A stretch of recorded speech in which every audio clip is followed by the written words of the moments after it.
warahmatullahi wabarakatuh. Alhamdulillah, Allahumma salli ala Sayyidina Muhammad wa ala ali Sayyidina Muhammad. Yang sama-sama kita hormati Bapak PJ Bupati Belitung beserta jajaran, Bapak Sekda, para asatiz, guru-guru kita, Al-Mukarram, Ustadz Kemas Ali, Ustadz Kurnia, alim ulama, cerdik pandai, tokoh masyarakat, Bapak Ibu, hadirin hadirat yang tak dapat saya sebutkan satu persatu. InsyaAllah kita semua dimuliakan Allah Subhanahu wa ta'ala. Amin ya rabbal alamin. Innallaha idza ahabba 'abdan ista'malahu. Kalau Allah suka kepada seorang hamba, maka hamba itu dipakainya, digunakannya. Kita kalau suka sama baju itu kita pakai, kita gunakan. Suka kita sama cincin itu kita pakai. Kalau Allah suka sama hamba itu dipakainya untuk menolong agamanya. Nah, jadi mudah-mudahan kita termasuk yang dipakai Allah untuk menolong agamanya. Jadi ada beberapa kekeliruan orang, termasuk orang-orang tua pun keliru. Ustadz, bagaimana cara berangkat ke Mesir? Kata beberapa jamaah. Ya saya bilang, tamat pondok, ikut tes, urus paspor, bisa berangkat. Yang mau berangkat nih siapa Pak? Anak saya. Anaknya mau? Enggak. Kalau gitu bapak aja yang berangkat. Jadi banyak orang tua menganggap menolong agama ini mesti jadi ustadz tamat Al-Azhar Mesir. Padahal kalau anaknya tidak punya kemampuan, dia tidak akan pulang menolong agama. Justru pulang itu dia tidak jadi Nabi Musa, dia jadi Fir'aun. Kalau tak percaya sama saya, tanya sama Ustadz Iskandar. Jadi pakailah apapun yang sudah ditempatkan Allah kita di dunia ini, pakai dia untuk menolong agama Allah. Buktinya tadi malam acara besar bisa terwujud, itu bukan karena Ustaz Abdul Somad, tapi karena orang-orang yang dipakai Allah dengan jabatannya masing-masing. Nah, jadi disitulah nampak hebatnya kalau kita berjamaah bersama-sama. Jadi saya sudah berjanji lama dengan saya, Ustadz Kemas Ali, Habib Mahdi, dengan Pak, saya selalu lupa nama Pak Gubernur 2017-2022, Pak Rizaldi. Kami berjanji di tepi pantai, di tepi atas hotel melihat ke bawah laut, nanti kita sama Habib Mahdi. Ya, tapi kalau tidak bersama-sama kita tak terwujud. Maka dalam ayat yang saya baca di rakaat pertama tadi, wa'tasimu bihablillahi jami'an, bersama-samalah kamu dalam agama Allah ini jami'an. Tapi di ujungnya tidak koma, sebelum wakaf ada koma, belum titik. Wala tafarraqu, jangan berpecah belah. Kenapa? Karena bersatu dalam acara itu susah, menyatukan orang itu susah. Tapi yang lebih susah lagi adalah setelah bersatu tetap menjaga persatuan. Nah, itu lebih susah. Karena ada gesekan-gesekan. Pepatah orang Melayu mengatakan telur ayam disangka lagi bersentuh. Apalagi hati manusia. Hati manusia itu bergeser. Makanya saya seringkali mengatakan alat telekomunikasi sekarang canggih. Tapi justru alat itulah yang merusak hati kita. Berapa banyak persaudaraan kita rusak gara-gara grup WhatsApp. Kenapa? Karena kata-kata itu tidak ada intonasinya. Entah dia mengamuk, entah dia memuji, kita tak tahu. Kata-kata itu tidak bisa membedakan teks dengan konteks. Jadi kalau kita tulis satu kata, setiap orang punya interpretasi yang berbeda dengan kata itu. Berapa banyak orang di grup itu sepertinya garang harimau yang akan menerkam. Pas kita jumpa macam kucing kena hujan. Jadi memang menyatukan manusia ini berbeda. Di mana kita bisa ketemu? Kita bertemu pada satu titik. Titiknya namanya mukhlishina lahuddin. ikhlas. Kalau semuanya karena Allah, maka tidak akan lelah. Lelahku lillah. Boleh untuk ditulis untuk baju kaos, tapi jangan dibawa sholat tarawih.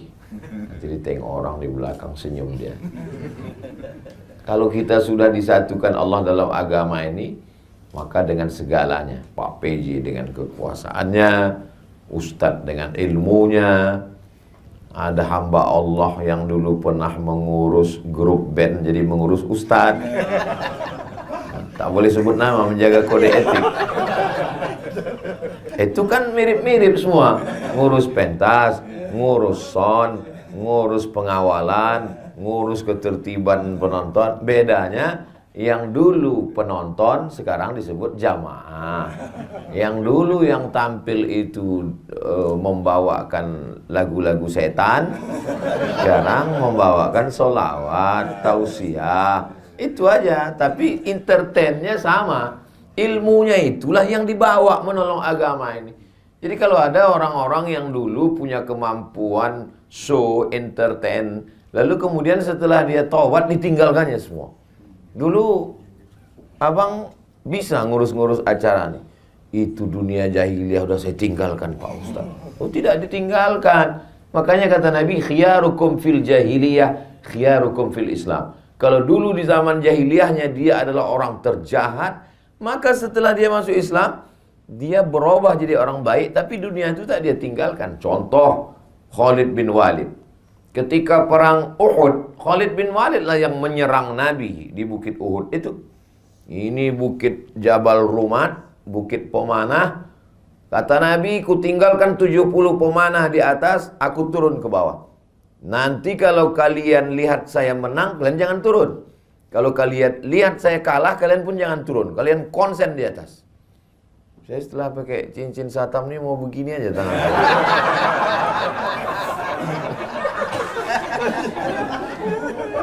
Rupanya pasukan Nabi menang di bawah. Mereka tak tahan melihat harta rampasan perang, turun mereka. Begitu turun pasukan pemanah dari atas, datang pasukan Khalid bin Walid dari belakang. Kalah pasukan Nabi. Tapi setelah Khalid bin Walid masuk Islam, dia tidak baca Yasin di masjid. Dia tidak hanya duduk berzikir. Dia tetap menjadi panglima perang. Bedanya, dulu menyerang Nabi, sekarang membela Nabi. Jadi sekarang banyak fenomena hijrah, pengusaha bertaubat, setelah habis itu duduk di masjid. Pas ditanya, gimana ruko bapak, gimana kebun sawit bapak, gimana bisnis bapak, gimana tambang bapak? Sudah saya tinggalkan semua. Saya mau mati. Ya kalau mati kok tidak? Saya banyak ketemu orang mau resign. Saya mau resign nih Pak Ustaz. Orang kalau ngomong, jangan patah. Biarkan dia habis ngomong. Setelah habis dia bilang selesai semua, baru saya tanya. Kalau bapak resign, keluar dari kantor, keluar dari BUMN, keluar dari ASN, siapa yang duduk di kursi bapak tinggalkan itu? Apa yakin yang menggantikan bapak lebih soleh, lebih baik daripada bapak? Enggak ada Pak Ustaz, setengah setan yang menggantikan. Berarti bapak membiarkan amanah ini diambil orang. Iya Pak Ustaz, tapi saya tak tahan duit-duit haram ini. Kasih ke saya. Jadi banyak orang berpikir yang dipikirkannya dirinya aja sendiri. Padahal kalau segenggam kekuasaan itu di tangannya, banyak yang bisa dia lakukan. Jadi kalau ada orang berpikir yang penting saya sholat subuh, yang penting saya puasa Senin Kamis, yang penting saya tahajud malam, yang penting saya berzikir. Kalau begitulah cara berpikir, takkan merdeka Palestina oleh Salahuddin Al-Ayyubi. Tidak akan menang umat Islam melawan Konstantin oleh Muhammad Al-Fatih. Takkan menang Islam berkuasa di Spanyol oleh menjebol Selat Gibraltar oleh Jabal Tariq. Kenapa? Egois, berpikir diri sendiri. Nabi ketika menerima wahyu, Iqra bismi rabbikal ladzi khalaq, khalaqal insana min 'alaqin, Iqra wa rabbukal akram alladzi 'allama bil qalam, 'allamal insana ma lam ya'lam, di atas Jabal Nur. Apakah ketika itu dia hanya baca Quran? Tidak. Setelah menerima wahyu dia turun ke bawah, jumpa dengan Abu Jahal, jumpa dengan Abu Lahab, berinteraksi sosial dengan manusia. Nah sekarang banyak orang kalau bertobat ke masjid, Menegur kita pun dianggapnya kita setengah setan. Padahal kita adalah masih lagi di dunia, masih kita berjuang. Jadi paling tidak menolong agama Allah ini ada 5 manusia. Yang pertama adalah orang yang bisa menggunakan telunjuknya. Kalau ditunjuknya jalan berlobang, langsung licin beraspal. Kalau ditunjuknya acara, langsung jadi. Beda sama saya. Saya tunjuk beberapa jalan sampai sekarang belum beraspal. Karena saya tak ada kekuasaan. Orang-orang yang punya kekuasaan ini dipakai untuk menolong agama Allah luar biasa. Tunjuk jalan, berdiri pondok pesantren. Tunjuk lagi tanah, berdiri Islamic Center. Tunjuk lagi, berdiri tahfiz Quran. Tunjuk lagi, keluar perda, perbub, pergub, madrasah diniyah.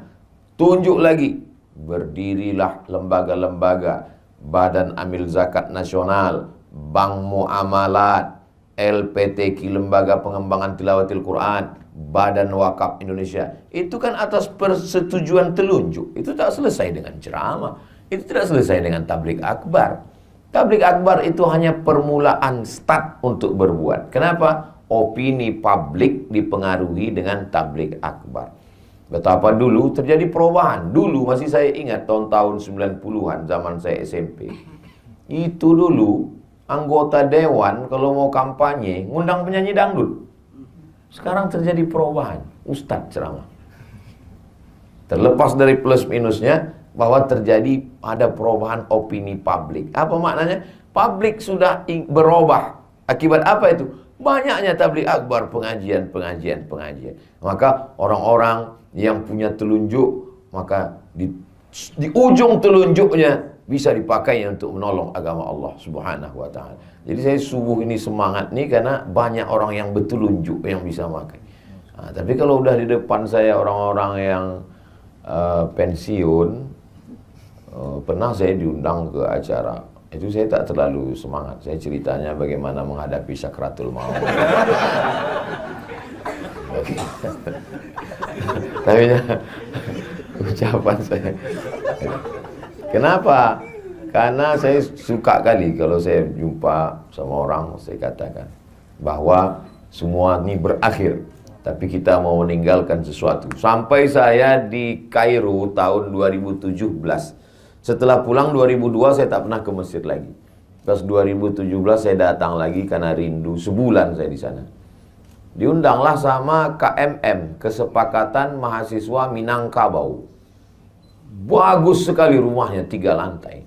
Di bawah tuh basement, lantai 1, lantai 2, lantai 3, atap lapang. Kanan, kiri, kamar, besar rumah bisa berkumpul. Saya bilang bagus sekali rumah kalian ini. Ini Pak Gubernur kami yang belikan Pak Ustaz. Udah berhenti dia dengan 1 tanda tangan. Mengalir berapa banyak orang yang akan belajar sampai hari kiamat hanya dengan 1 tanda tangan. Lalu kemudian saya jumpa dengan beberapa sahabat-sahabat yang dekat. Saya bilang, bagusnya Pak, kalau kita tidak ulama, tapi kita bisa dapat amal jariah. Bapak kirimlah ini anak-anak yang tercerdas, terpintar, buat tes, berangkatkan. Kemarin datang dia ke rumah menyambut bulan puasa. Alhamdulillah Ustaz Somad, sudah kita kirim 10 ke Mesir. Masya Allah. Makannya Pak, saya tanggung. Saya cemas juga dikirimnya meninggal orang itu. Apa makan dia di Mesir kan? Kami tanggung Pak Ustadz. Ongkos pulangnya Pak, kami tanggung. Lapang saya. Apa untungnya sama Ustadz? Tak ada untung, tak ada. Anak kemanakan saya masuk di situ, keluarga saya tak ada. Tapi membalaskan sakit hati saya dulu. Karena saya dulu berangkat tak ditanggung Pemda. Sakit hati saya.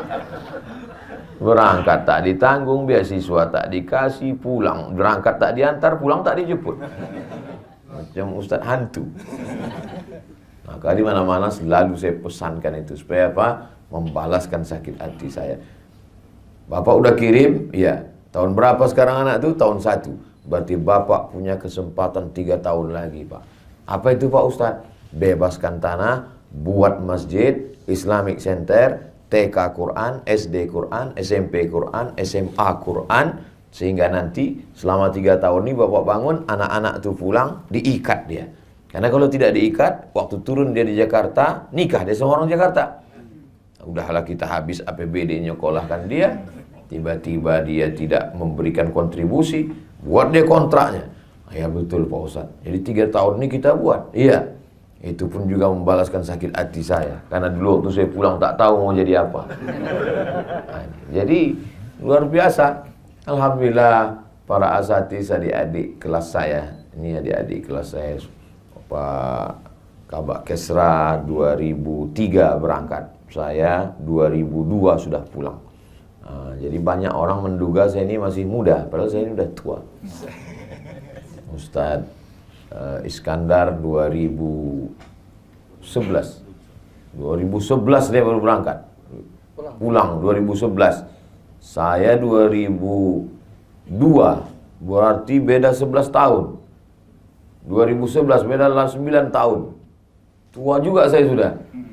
Artinya bahwa ada sesuatu yang kita lakukan. Lalu kemudian kalau telunjuk orang yang punya kekuasaan, lalu kemudian ada yang selalu diletakkan perhiasan. Itulah dia, selalu perhiasan itu diletakkan di jari manis. Ini anak muda. Anak-anak muda ini mesti kita kelola. Jadi tadi malam itu, kenapa Ustaz Somad kalau tausiah itu, kalau subuh biasanya di masjid atau di ruang tertutup. Tapi kalau malam itu kita memang pilih tablik akbar. Itu sebenarnya kita untuk menggarap anak muda. Karena ada beberapa anak muda dia belum mau ke masjid, dia mau dengar di pinggir-pinggir tanah lapang. Dia masih trauma ke masjid ini. Ke masjid pertama sendal hilang. Ke masjid kedua helm hilang. Ke masjid ketiga kawan yang sama-sama itu meninggal. Jadi nama penyakitnya Masjid Traumatic Syndrome. Jadi orang-orang begini ini mesti dijinakkan lagi dengan tanah lapang. Jadi berawal dari tanah lapang, lama-lama ujungnya juga ke masjid. Bukan berarti hanya berhenti di tanah lapang, enggak. Jadi yang tadi malam itu kita tidak euforia sesaat, kita ikut bahagia, kita ikut senang. Tapi puncaknya adalah bagaimana masjid-masjid kita. Jadi harus ada terus berkesinambungan. Ibarat macam menangkap ikan. Jadi saya sudah menghalau ikan ini dari sini. Ada ustadz di sana yang menunggu. Makanya Ustadz Kurnia pun menunggu ikan ini sekarang. Terserahlah entah ikan apa yang datang. Siapkan memanglah jalannya. Entah ikan paus, entah ikan hiu, entah ikan lumba-lumba, asal jangan ikan piranha aja lah. Artinya apa?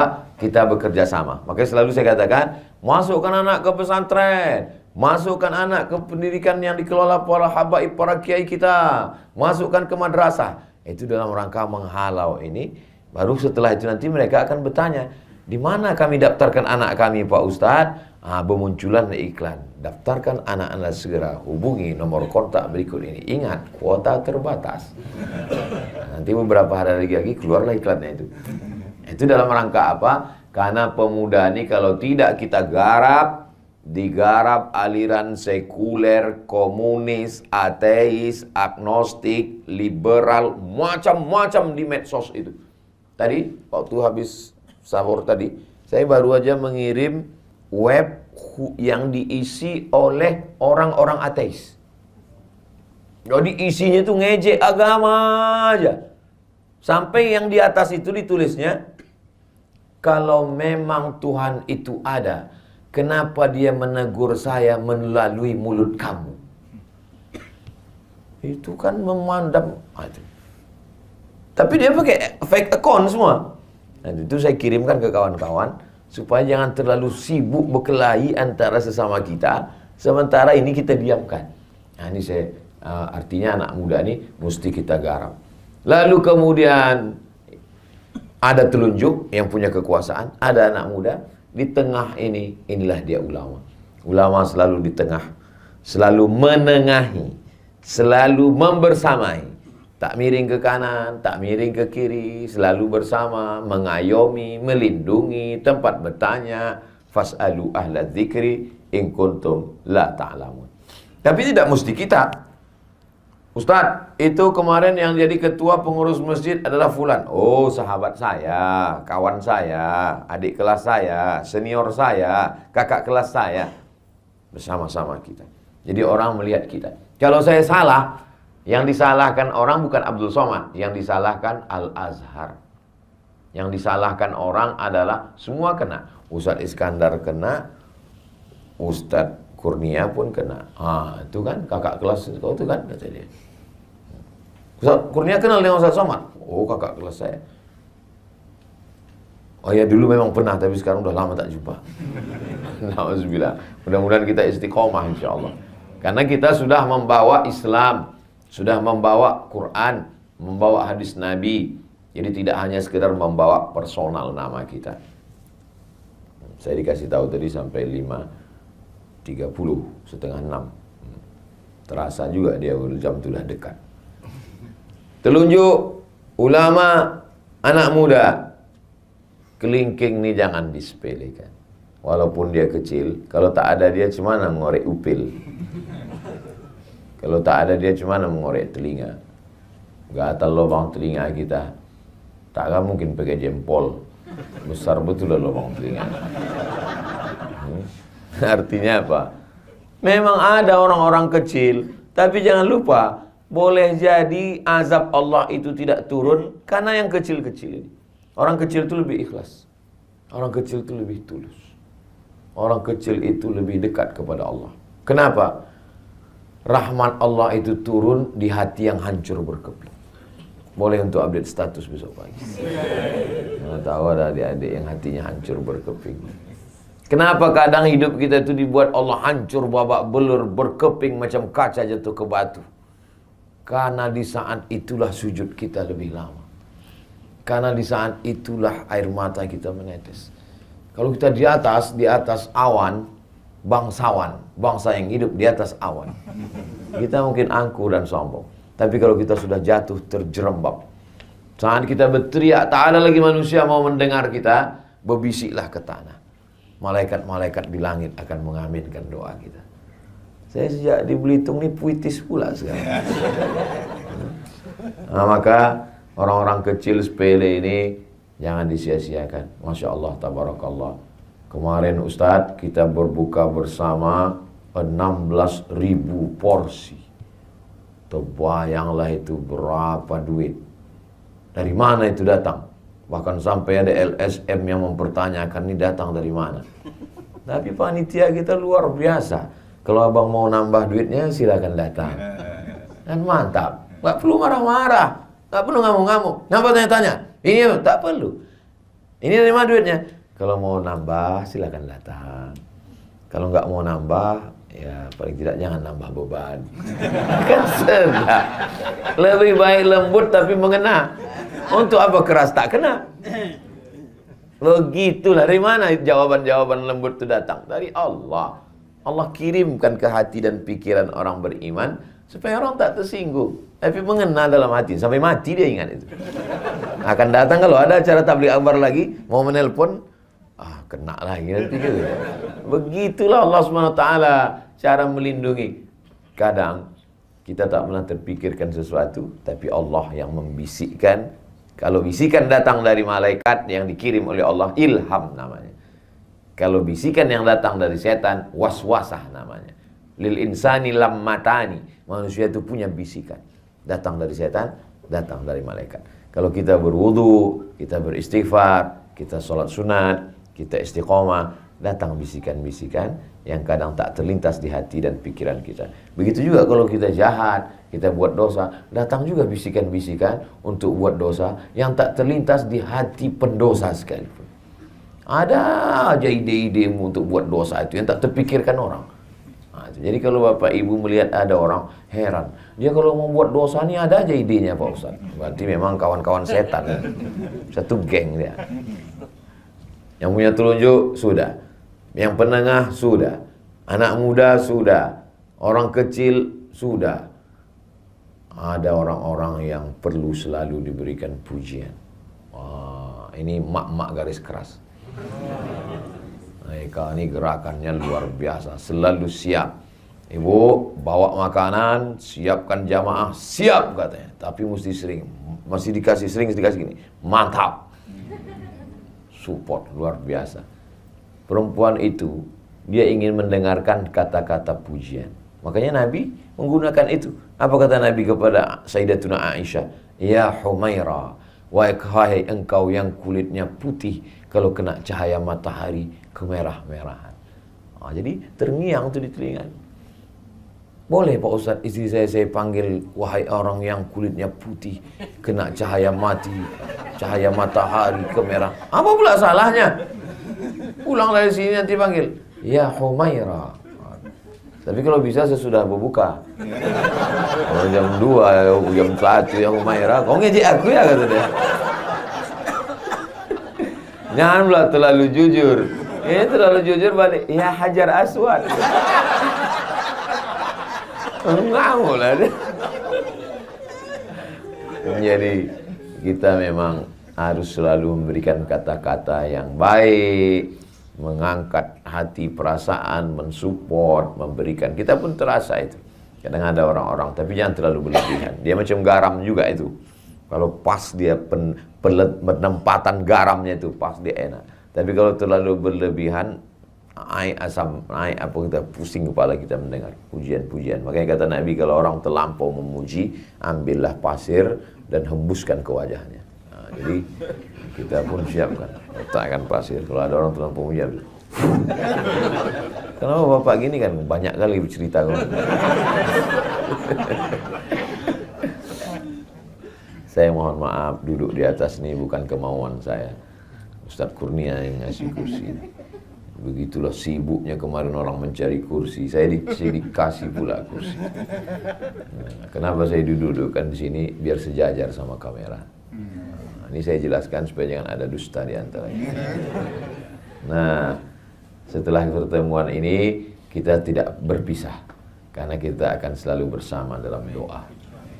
Tak putus doa saya untuk Pak PJ beserta Ibu, Pak Ezaldi beserta Ibu, untuk Pak Sekda beserta Ibu, untuk seluruh Belitung saudara-saudara saya dalam La ilaha illallah Muhammad Rasulullah SAW. Mudah-mudahan Allah menjaga bapak-bapak Ibu semua. Allah menjaga Belitung, Allah menjaga saudara-saudara kita sebangsa setanah air, dijadikan Allah negeri ini baldatun thayyibatun wa rabbun ghafur. Keluarga kita sakinah mawaddah warahmah, anak-anak kita soleh dan solehah. Istiqomah kita sampai mati dalam la ilaha illallah. Ala hazihi niyah, untuk niat yang baik ini. Al-Fatihah. A'udzubillahi minasyaitonirrajim. Bismillahirrahmanirrahim. Alhamdulillahi rabbil alamin. Arrahmanirrahim. Maliki yaumiddin. Iyyaka na'budu wa iyyaka nasta'in. Ihdinas siratal mustaqim.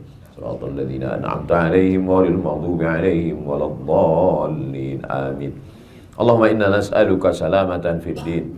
Selamatkan kami dalam agama kami, dalam akidah Ahlussunnah wal Jamaah. Jangan sampai anak cucu kami murtad, na'udzubillah. Jadikan mereka istiqamah dalam iman dan Islam. Wa afiatan fil jasad. Sehatkan badan kami supaya kami bisa beribadah, menolong agama. Wa ziyadatan fil ilmi. Tambahkan ilmu kami supaya benar amal kami. Wa barakatan fil rizqi. Berkahi rezeki kami supaya kami bisa menolong dengan wakaf, zakat, infak dan sedekah. Wa taubatan qablal maut. Dosa kami banyak, berikan kami taubat sebelum mati. Wa rahmatan indal maut. Curahkan rahmatmu ketika kami mati. Wa maghfiratan ba'dal maut. Berikan kami ampunan sesudah kami mati. Allahumma hawwin alaina fi sakaratil maut. Ringankan kami ketika melewati sakaratul maut ya Allah. Wan najata minan nar. Selamat dari api neraka. Wal afwa indal hisab. Maafkan kami seketika nanti segala amal kami akan dihisab, dihitung di hadapan. Rabbana hab lana min azwajina. Jadikan pasangan hidup kami, suami, istri, anak-anak kami qurrata a'yun, sejuk dipandang mata, menenangkan hati kami. Rabbana hab lana minas shalihin. Jadikan anak kami anak-anak yang soleh dan solihah. Rabbana ighfir lana dzunubana wa liwalidayna. Ampunkan dosa kami, kedua orang tua kami, wa limasyayikhina, guru-guru kami, wa li zu'amaina, pemimpin-pemimpin kami yang soleh, yang baik, wa liman hadarana, saudara-saudara kami yang hadir dalam majelis salat subuh ini, waliman ghaba anna, yang tak dapat datang karena sakit, karena uzur syar'i, karena satu dan lain hal. Allahumma hdi qaumana, saudara kami yang belum dapat hidayah, bukakan pintu hidayah untuknya ya Allah.